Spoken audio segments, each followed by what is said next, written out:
and welcome back to another Colorful Keto with Dori. I'm so excited. Today we are getting together with Dr. Serrano from Baja Med, and we're going to get to ask him some of our questions about medical tourism. I have a whole list of questions to ask this week, and I'm so excited. P.S.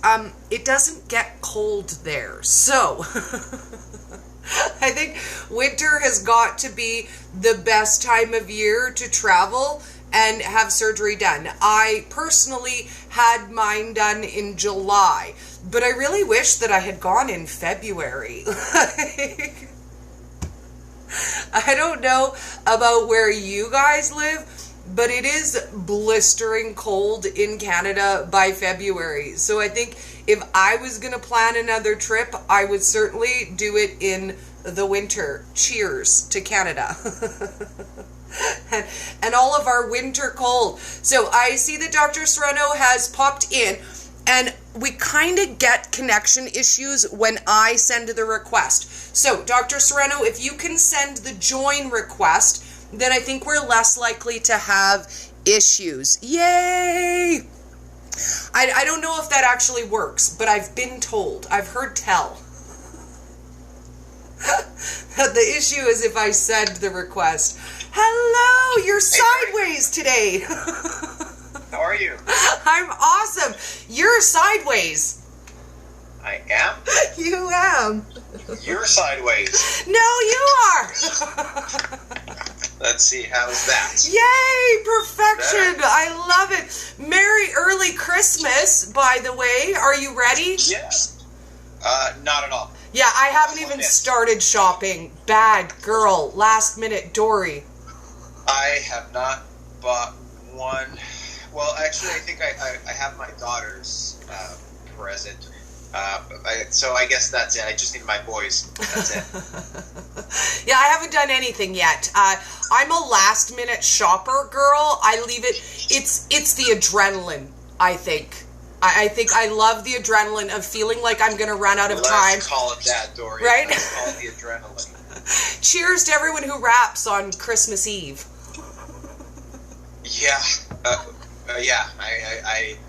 I'm not definitely one that raps or shops on Christmas Eve. I have bought a few presents on Christmas Eve, and let me tell you, it's not a pretty sight.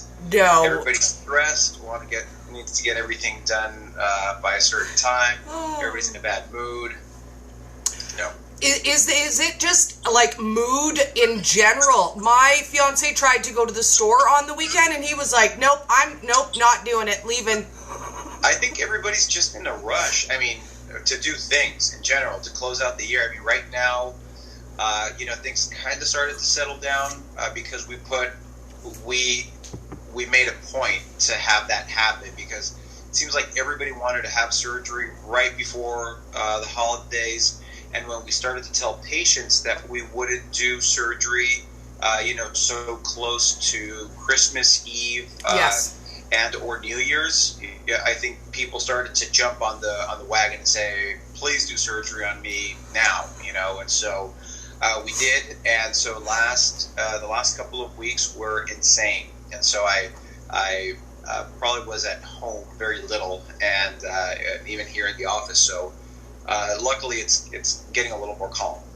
Well, and I was going to ask you about that. Do you see more of a surge at the end of the year and the beginning of the year? Because I find with what I do online, everyone seems to feel that sense of panic right now. It's right now. Let's get ready, finish off the year good. Let's start an awesome new year. And that stress doesn't necessarily have to be part of the process. Yeah, no, definitely. And I think it's just been a trend for us the past, I guess, maybe 5 to 7 years, I'd say, that December is usually a pretty busy month. And I'll even more specifically, like towards the end of September, October, that's when people start saying, December, I want to see you guys in December. And so that's been a trend. January has been as well. You usually have people that, you have goals, people that say, I want to finally lose weight or get the body that I wanted or get rid of my back pain, get pregnant, all those things that, goals that people have. Obviously, they're very fresh in January, so yeah, we do tend to get pretty busy. Well, and you guys don't get the nasty cold weather. So before you signed on, I was suggesting to people that were it my choice, I would plan something like that in February or March. Hello, vacation. Yeah, January, February are usually very popular with snowbirds, just because, they want to escape the weather. And right now we're at a very chilly 20 degrees Celsius. Oh, you poor thing. I have to rub my hands together because it is cold. Sweater weather. I pity you. I feel so bad. Yeah. What do you do? So today we're going to talk about... So what's on the agenda today, Dori? So today we're going to talk about some of the discrepancies in healthcare between Canada and Mexico, because I don't think that everyone is aware of what a large gap there is. Now on Facebook I included the most recent article that I could find for pricing in Canada for equivalent surgery. And right now in Canada, the average bariatric surgery runs between $20,000 and $30,000, which is a huge gap in the cost of what it is to go to Mexico. So I want to start with there and say, what makes it so expensive? Why is this kind of surgery so expensive? I think... so if we're going to focus more on the financial side of things, there are, this is a multifactorial question. There are a lot of things that go into it. And a lot of people can be, definitely agree with me and others will not. Okay. But the number one reason why surgery will be more expensive in Canada is going to be, number one, is going to be just that the cost of living is more expensive in Canada. That's the bottom line, okay? That's on the other side of the token, that's the reason why surgery will be more affordable here, because of the quality or the cost of living is going to be more less expensive. Okay. So focusing on the Canadian side of things, and I've gotten to know the healthcare model very well. I know some of the advantages and some of the pitfalls that you guys have, and so I understand it quite well. Not an expert by any means, but I do understand it. Now, and I have had direct feedback from patients, thousands of patients that we've seen in the past decade that have had surgery with us because in some way, shape, or another, they could not get certain surgeries in Canada, or they just did not have the money to do certain procedures out of pocket. Okay, yes.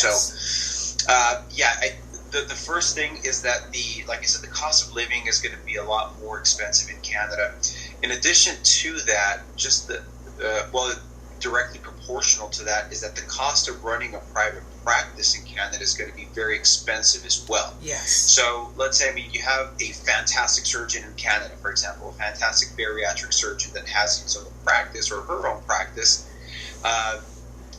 In order to just keep the practice running 25 days a month, there's going to be a very, very large overhead. Okay. Yes. And so that's, I think, one of the reasons why there can be there will be a higher cost. And in addition to that, just acquiring certain surgical materials, like for example, in the case of bariatric surgery, the staples; in the case of plastic surgery, implants; and in the case of spine surgery, devices, artificial disc replacements, interspinous spacers, etc. They will be more expensive to acquire in Canada for many reasons that I won't get in all that much detail. Okay. But it will definitely give you a greater cost just to get all those things into the cost sheet of a patient. Okay. So in relation to that, what are some of the things that you implement to lower some of those overall costs? Because I know that when some people look at the cost, say for example, of the surgery I had here as opposed to there, they say that's too much of a difference. There's got to be something lacking in that care that it costs a third of the price. Okay.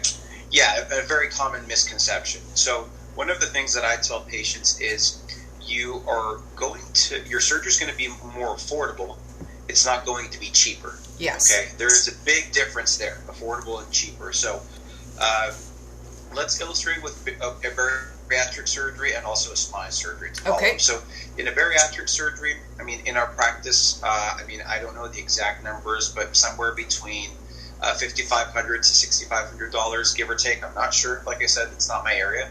But the reason for that is, so number one, the cost of running a hospital and a bariatric center here in Mexico is going to be, like I said, much more affordable. Okay, yes. Just the finances of it don't even compare to what it would take to run a center like that in Canada. Okay. That's why automatically just taking that factor into consideration is going to bring your surgery down about 50%, just with that alone. Okay. Yeah. Now, a lot of the reloads or the staples that are used in bariatric surgery, some of the companies have subsidiary fabrics or factories here in Mexico. And so we can get a lot of those materials for a much lower cost than it would cost to get them all the way up to Canada and then be implemented in a patient. So that itself will bring the cost quite, favorably down for us, and for the patient. And so just by taking those two things into consideration, we're talking about huge savings. So you would probably pay about a third or to 40% of what the surgery would cost in the US or Canada. And like I said, that's without sacrificing an ounce of quality, because we use COVIDian materials. We use for all throughout the surgery the trocars, which are the access points that we put in the abdomen through which the instruments go into the human body. Those are one-use materials that we buy here that are very fairly priced for us. Okay. Now, there used to be an effect because of NAFTA for that. I don't know how that's going to change with the restructuring of it, but we're hoping that it won't affect at all. So those things will definitely bring the cost of a surgery down. Now, the experience and the expertise of surgeons is not going to be affected at all, and I would even venture to say that it would tilt things in the favorable manner or arena, because when we were having the boom in bariatric surgeries, there were times where we were doing 2 to 3 sleeves per day. So we were doing, we had a year where we did over 1,000 of these in a year. And this is back in 2012 and 13, where the Canadian dollar was actually a little stronger than the US dollar. I remember those days. And so it was almost an automatic. We couldn't, we had to stop patients, and kind of like do a waiting list. And so the experience was here, and a lot of very talented surgeons in the region were doing this. And so, this was the boom of bariatric surgery. Now, with this growth, unfortunately, there have also been some practices that that just are not up to par with the standards of care that, for example, Canadians are used to. And so that's why I tell patients you should definitely look for to save some money. But when you start going down that black hole, and you're going to start finding maybe some facilities that are too affordable, that's when you have to start asking yourself questions, because when things don't add up, it's for a reason. And so you want to find a team that has the expertise, that has the experience, and basically all the credentials to be practicing in a safe hospital with a sound medical team that has the experience to back this up.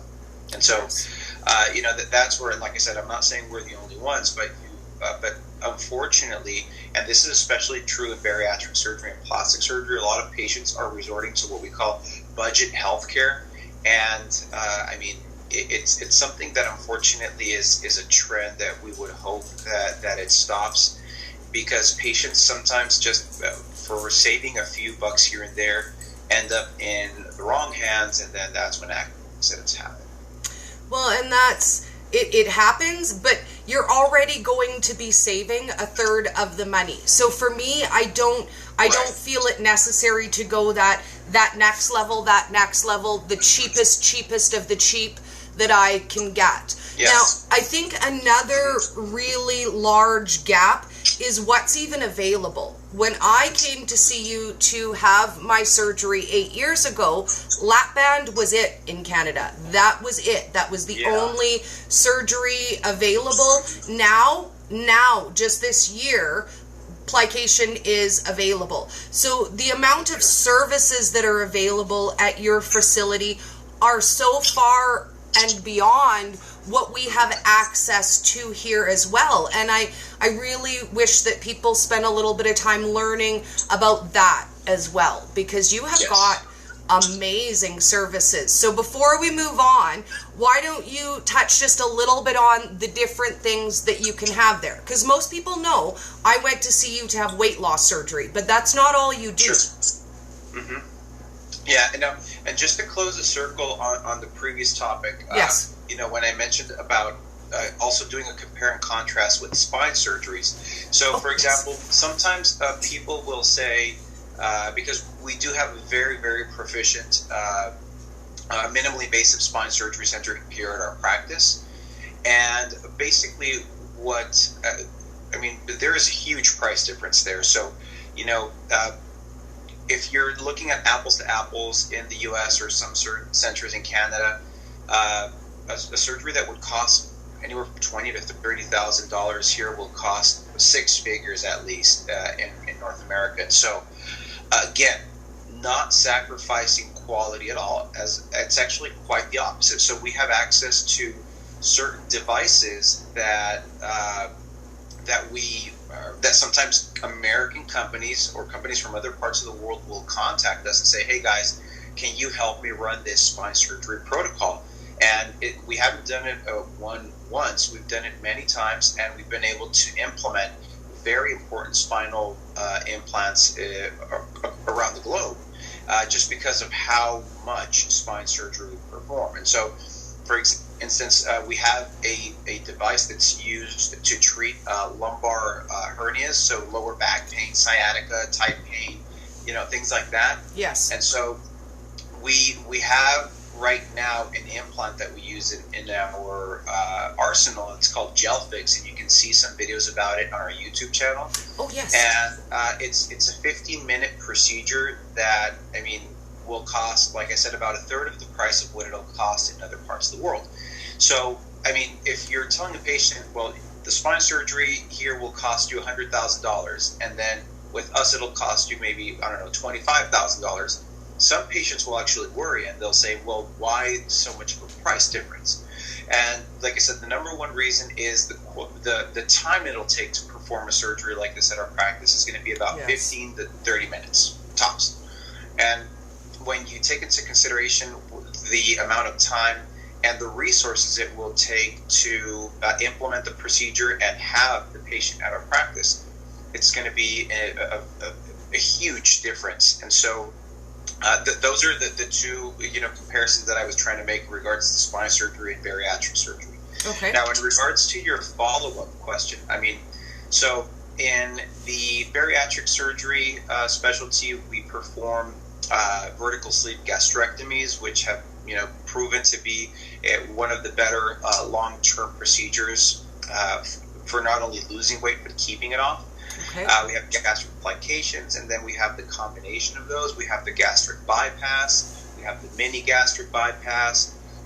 Some patients will be candidates for lap band still, especially when it's used for the purposes of losing some weight, especially in cases of morbid obesity. Yes. So, because placing a lap band in a patient can take about 15 to 30 minutes. And doing a vertical sleeve on a morbidly obese patient can take about an hour to an hour and a half. When in a patient that may have a BMI of 35 to 40, a sleeve can be performed in about 40 to 45 minutes. So, you want to think about patient safety at all times. And so that's what we're thinking about, or that's when we will use maybe a lap band as a stepping stone to have the patient lose weight and then subsequently do a sleeve.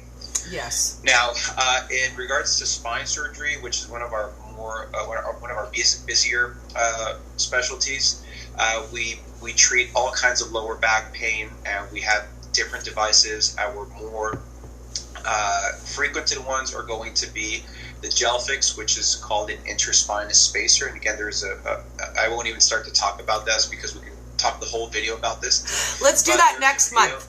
Yeah, sure. There's a video about this on our YouTube channel, the Percudyne.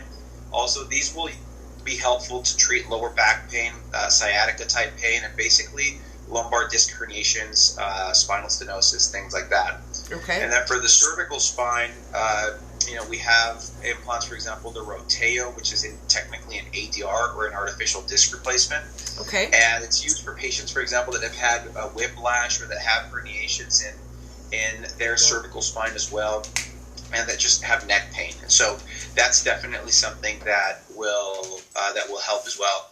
And in addition to that, we also have non-surgical options for the spine. And so we have things called radial frequency nerve ablation, and that's basically used for when patients have facet joint arthropathy, or basically just facet joints that have a lot of wear and tear.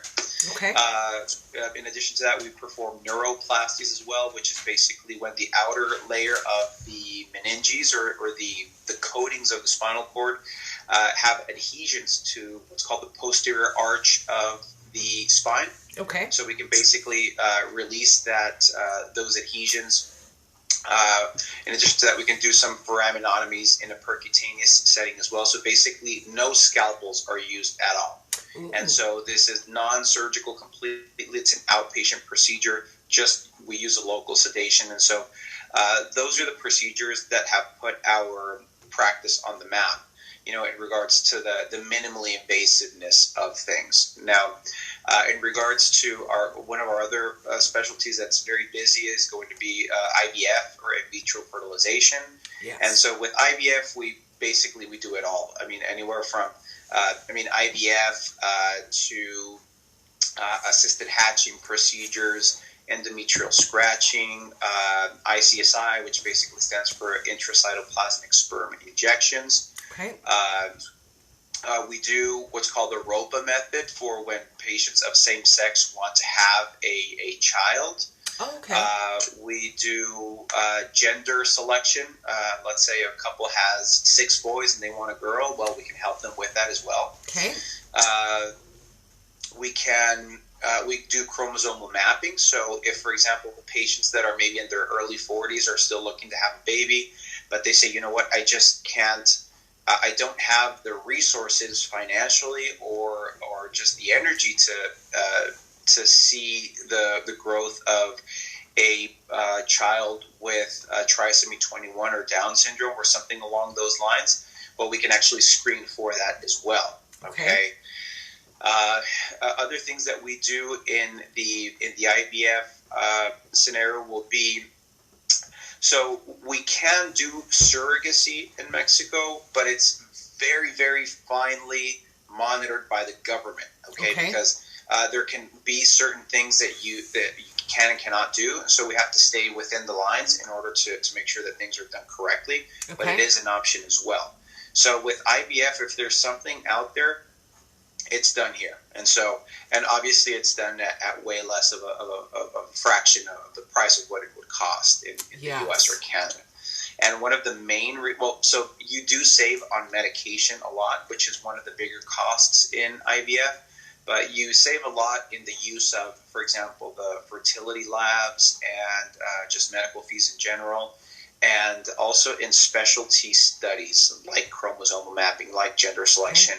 Like what's called the PGD, or a pre-implantation genetic diagnosis or screening. So that's where you really save a lot of money. And so we've been fortunate enough to be able to provide a lot of Canadian and American families with babies when they were told they couldn't. So babies. And so another one of our busy specialties is obviously plastic surgery. Yes. And in plastic surgery, I mean, if you think about it, it can be done within ethical boundaries. Okay. Yes. Sometimes we get some obnoxious requests that we obviously will not perform. If something is out of bounds, we will not do it. Okay. If something is way too eccentric, we feel that the patient's safety is compromised, we won't do it either. Okay. Sometimes patients feel that because they can come over to Mexico, they can ask for whatever they want, and they can start bargaining prices like if they're on a flea market. And obviously, we don't engage in those things. I mean, because we tell patients, this is a serious hospital. It's a serious medical practice. It's not your corner store where you're, kind of bargaining for a planter that you saw on the side of the road. It's not how it works. And so if patients usually start doing that, we tell them, we can definitely recommend you somewhere else, but, that's not something we would feel comfortable doing. I've never been able to barter, like, ever. Somebody tells me a price, and I'm like, okay. I'm just not comfortable with it. And then first off, the medical staff doesn't handle pricing points here with us. So whether it's me or another one of our 15 specialists in our practice, we don't engage in price wars or in discussing finances with patients. We just don't do it. But when the ladies in the admissions department say, well, we're getting having some trouble because we're getting a lot of bargaining with this patient, usually the sentiment is recommend them elsewhere or not take on the case, because that's usually a little bit of a red flag of things to come. And so just like patients have the liberty to choose the physician that they feel comfortable with, we as physicians also have we have the ability to choose our patients as well. So, we also want to make sure that if we're choosing somebody to be our patient, it's because we feel that they're going to be safe in our hands, and we feel that they're going to follow it properly in order to have the good results. Okay. Well, and it only risks their safety if you feel that they're not going to comply with aftercare. Sure. Right? That you're only putting yourself at risk if you're not going to listen. Yeah, and in addition, the other one of our specialties that we have are cancer treatments as well. And so we focus mainly on immunotherapy, which is basically, it used to be called alternative cancer treatments, but now since it became mainstream in the U.S., now it's okay to be called traditional. Excuse me. So the Nobel Prize for Medicine, not in 19, but in 2018, a very, very respectable and fantastic physician from MD Anderson in Texas won the Nobel, and rightly so. A lot of positive research into immunotherapy, and that's something we've been doing for a while now. And so in a very summarized version, it's basically when you treat the body to kill cancerous cells, to kind of identify cancerous cells as foreign and to start attacking them. And obviously, the sooner you jump on a patient that has cancer in the early stages, the more successful. But immunotherapy is definitely looking like it's going to be at the forefront of cancer treatments in years to come. We love that. We also do stem cell therapy, responsible stem cell therapy. Now, we use it a lot on athletes, mainly for intra-articular injections, like, for example, in knees, shoulders, elbows, hips. And so we've had fantastic results with this.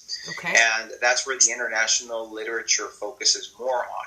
Now, there is use of stem cells, for example, for chronic degenerative conditions like Parkinson's, like Alzheimer's, like MS, like arthritis, things like that, or conditions like that. But the research is still very mixed. So some trials have shown very, very good results, and some have shown very average results. And so most of the patients that want or that are searching stem cell therapy, it's because they've tried traditional therapies and it just hasn't worked, and they want to be more on the proactive side. So, that's the patient that we feel would be an ideal candidate for something like that. So, in addition to that, we have other wellness. For example, we have full body detox IV infusions that can last 3 days. They're one session of 2 hours per day.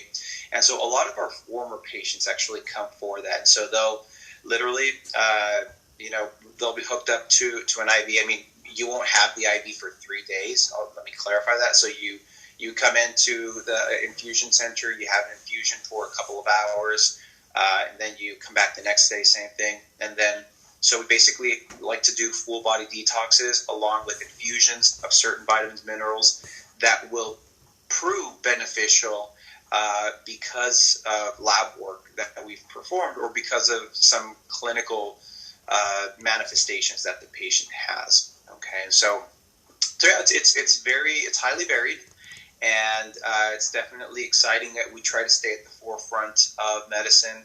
I mean, it just very briefly in orthopedic surgery, we definitely also perform scoping of joints like arthroscopies, hips, knees, also total hip replacements, knee replacements, hip resurfacing, you name it in regards to orthopedics, and we do perform it. And that's one of the areas where you save a lot of money. In orthopedic surgery and spine surgery, that's where we find you have the most savings. I mean, just the tens of thousands of dollars that can put you in a bind, whether it's, let's say, set you back $50,000 to $100,000 in North America. Here, it can cost you maybe, I mean, a good $15,000 to $20,000, but it won't break maybe your retirement fund if you're retired and looking to enjoy retirement by getting some of these procedures done. Yes. And obviously, we do have cosmetic dentistry and functional dentistry as well. That's definitely not my area of expertise, but we do have very capable dental professionals here that do fantastic jobs. Okay. My Miss Renee on Facebook says, what type of therapy is this? And I believe she commented that when you were talking about the stem cell therapies for cancer treatment. So I think So let me make a big clarification there. So stem cell therapy for cancer therapy, no. So we do immunotherapy for cancer treatment. So it's a very, very broad topic. I mean, it's going to be hard to synthesize it in 5, 10, 15 minutes. Okay. But basically, the idea behind immunotherapy is that you're going to treat your own white blood cells to attack tumor cells. Okay. Okay. So, I mean, that's done, like I said, there is a very intricate mechanism of teaching natural killer cells, or just let's call them cells of your white blood cell lineage, in order to mount an immune response against cancerous cells. And it's a very intricate mechanism, and we can spend a whole live about that, where we can actually show some visuals that will make it a little easier to comprehend. But the idea behind it is that your own body is going to be attacking these cells, and not just by hocus pocus, there it goes. No, it's by having some very specific lab testing done where we can actually prove that your body is going to be sensitive to this type of immune response. Okay. Let's plan that for February. I think we could definitely do a whole... It's a very, very interesting topic. We can send you some tidbits of information so that you can start kind of posting it and getting people familiar with it, so that it can start raising some questions that we can answer during the session. Excellent. Now, I have included the video that you guys have on YouTube of traveling from the airport. I loved it when I saw it. It brought me right back. I was like, oh my God, I've been on that road. Yeah, and so, we did that video because, I had just been in Canada recently, and so a lot of questions were asked, so how the heck do I get from the San Diego airport to your facilities? And I said, well, for us, it's second nature. We've been doing it all our lives, But, some people, I think, were thinking about they had to go through the wild, wild west and jump on a horse and climb a fence and things like that.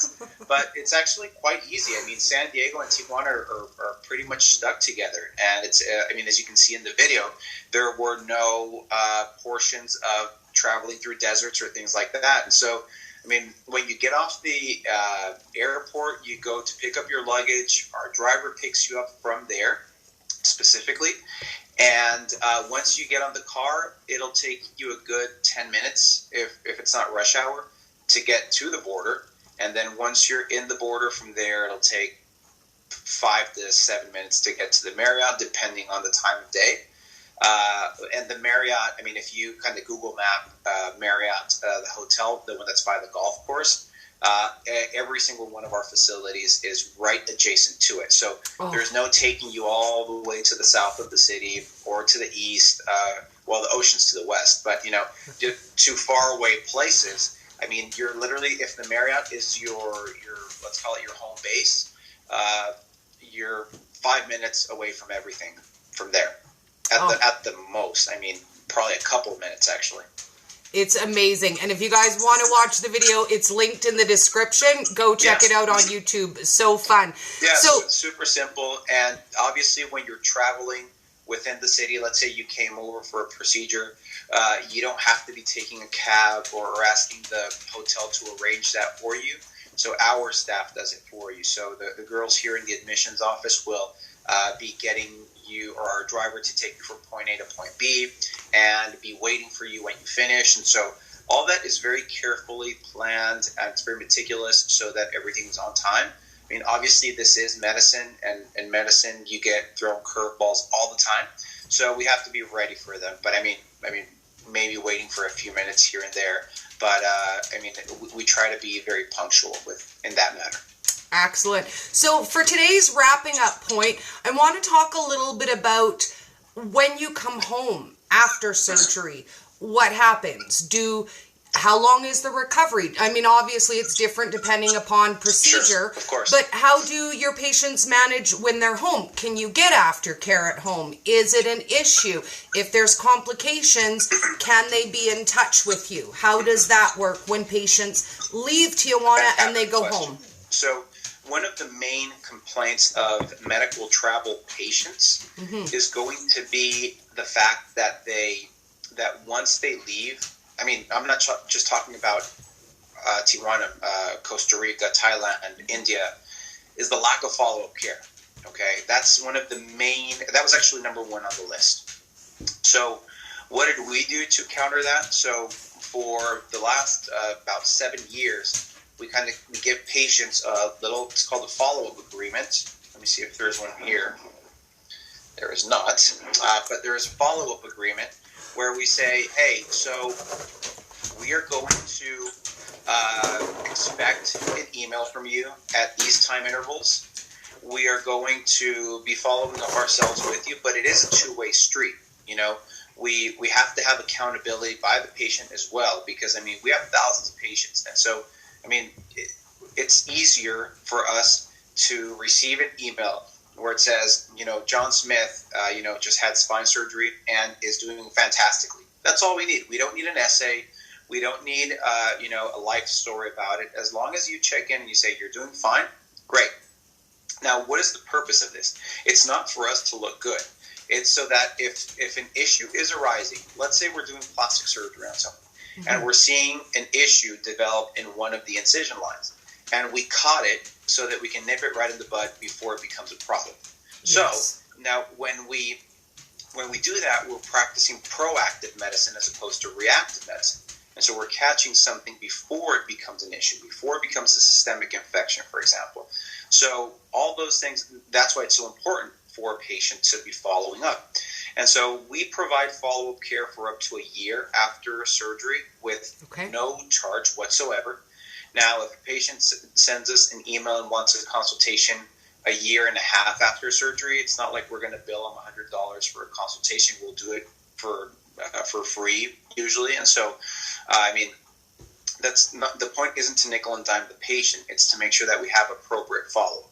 So that's one of the ways to follow up with us. Another one is that we formed a fantastic alliance with a wellness center called Life Path Wellness. Yes. And they are in Alberta, and these guys and girls are fantastic. I mean, I met with the founder multiple times in the past years, and, I think we just didn't find the right moment until this year when we met and we said, you know what, we have to do this. Medicine is becoming more and more global. And if we want to be at the forefront of medicine, that's where we have to be. So we traveled to Canada. We announced the partnership. And so now we've been able to affect positively quite a few patients now that have traveled back to Canada. They're receiving physiotherapy there. based on certain specific guidelines that we provided to the staff there. And let me just mention that the staff there are more than capable of developing their own programs. But that's not the point. The point is to collaborate and to do whatever is best for the patient. Let's put all egos aside and let's worry about the patient and how we can help him or her. And so that's the whole point of this partnership, to provide a continuum of healthcare, and so that we can be there for patients. So that it's not like, oh, well, you crossed the international border, we can't too help bad for you. Hands off. No, that shouldn't be how healthcare is practiced. Healthcare knows no walls. And so I know some people won't like that comment, but healthcare professionals, I think, for the most part, will agree with that comment. And so we want to do as much as we can in order to be of help to patients. That's the bottom line, whatever it takes.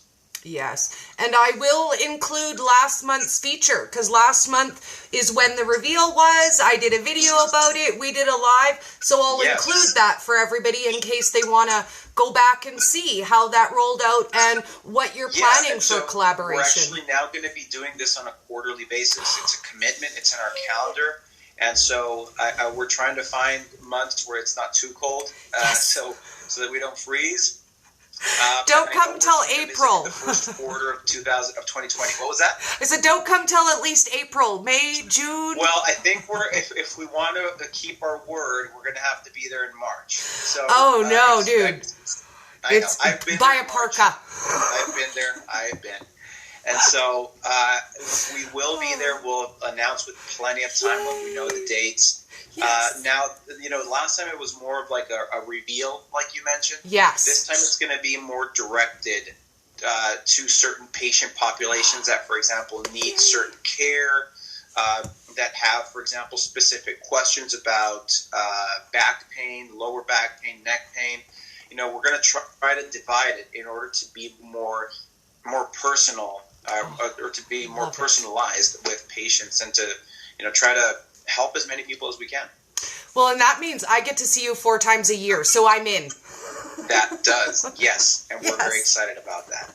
It's so close to me. It's literally a drive away. So as we close out, I will mention so that everyone can hear, and I know your staff has noticed online, but I made us a local giveaway with Life Path Wellness. And I'm giving away my gift pack that I won at the open house. So all people have to do is come to Little Hoots and enter, and they can win that Life Path Wellness pack. Yeah, sure. I'm excited. I have no financial incentive in this, but the staff at Life Path is amazing. I mean, not only do they really genuinely care about the patient. I mean, I saw that, I just kind of sat in the lobby a little incognito, and I was seeing, how they were receiving the patients, how they were treating them. Everybody had a huge smile on their face, really, just willing and wanting to help, genuinely, enjoying every second of it. And that's unfortunately hard to come around these days, especially in the healthcare setting. And so, I applaud their efforts. I mean, they have fantastic people behind their efforts that, kind of keep the engine running. But, I mean, I can't say enough good things about them. And right now they're on a mission to open other Life Path centers around Alberta, because the main, the motherboard per se is in Calgary/Chestermere. I'm not sure about the city divisions. Please don't hold me accountable for that. But, you're not from here. It's okay. I know that there are subdivisions in other parts of Alberta. They just partnered with somebody in BC. Oh, nice. And so, the people, and this is a collaborative effort. I'm sure if you speak to the CEO, to Dr. Snatic, I mean, he'll be the first one to tell you that it's all about the staff that is, behind the engine of Life Path. Yes. So, I mean, I can't say enough good things about them, and I applaud all their efforts and for just, treating us so well when we were there. So thank you guys for that. Well, and I want to close out by saying 2020 is the year of healthcare without borders. We're going to be able to get what we want and have it more accessible. and I'm going to hold you responsible for that. That's right. Yes, it's our year. Definitely, it's a good goal to have. And I mean, it's, you know how easy it is? It's as easy as saying, hey, let's divide it up into 12 goals, you know? And I mean, you start making those long-term goals, split them up into smaller little 12 goals, and then from there, you know, with just a little bit of effort and good amount of determination, and you know what, just the willingness, you know, kind heart to do this, and sky's the limit. It's our year. I'm gonna mark it on the calendar. Let's do it. Have an amazing day, and I can't wait till January. We're going to talk about spine surgery options. I think that's a great topic for fantastic. January. Let's do it. So, to you, Dori, have yourself a wonderful Merry Christmas to your audience as well. Yes. You deserve nothing but the best. You're a fantastic human being, and so all the gifts that life and your followers can send over to you, take them. They're well received. You earned them. And have a fantastic 2020. Yes. I'm sure you're going to be filled with blessings and good things. So I wish you nothing but the best. The whole staff here as well. We always have our little injections of Dori enthusiasm, and they rev our engine. So thank you for that. Okay? I love all the ladies, just so you know. Kisses for all the staff. I love all your staff. I do, definitely. All 20-something of the doctors and the staff in the office. Yes. I mean, they're the ones responsible for everything that happens, and we just kind of execute whatever they tell us to do. Yes. Well, we all wish you the merriest Christmas ever and a very fruitful new year. Thank you. Thank you so much. Bye. So we'll be in touch, Dori. Have a fantastic day. Take care. You too. Bye. Bye. There we go. Okay. I am so excited. Yeah, I'm not ready for Christmas. Who else isn't ready for Christmas? Like, let's start power planning, because I'm like down to the wire. How many days is it left? I don't even want to know. Don't tell me. I hope you guys have an absolutely amazing day. Thank you so much for coming to hang out with me with Dr. Serrano today. Have an amazing day. And remember, 2020 can be whatever we want to make it. It's going to be a great year. Have an awesome day, guys. Bye.